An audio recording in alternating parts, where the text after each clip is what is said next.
আজকে আপনাদের সামনে সজীব আর ঋতুকে নিয়ে ছোট্ট একটি অপূর্ণতার গল্প।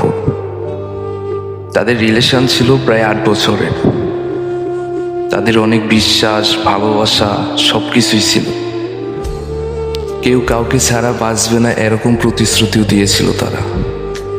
মানে কতটা গভীর প্রেম হলে তারা এরকম কথা বলতে পারে যে আমি তোমাকে ছাড়া বাঁচব না। তারপরেও কি হলো শুনলেন? সজীবের বন্ধু ছিল একজন উজ্জ্বল। সে সজীবের ফোন থেকে নাম্বারটা নিল একদিন চুরি করে। সেই নাম্বারে ঋতুকে ফোন দেয়। ফোন দেওয়ার পর কিছুদিন যায়, কথা বলতে বলতে মেয়েটি উজ্জ্বলের প্রেমে পড়ে যায়। সজীব তা জানতো না। সজীব প্রায় 3 মাস পরে জানতে পারলো যে তার বন্ধুর সাথে ঋতু প্রেম করে। তাদের রিলেশন হয়ে যায়। একদিন সজীব বিশ্বাস করেনি। তারপর একদিন সে নিজের চোখে দেখে যে উজ্জ্বলের সাথে সে ঘুরতে গিয়েছে।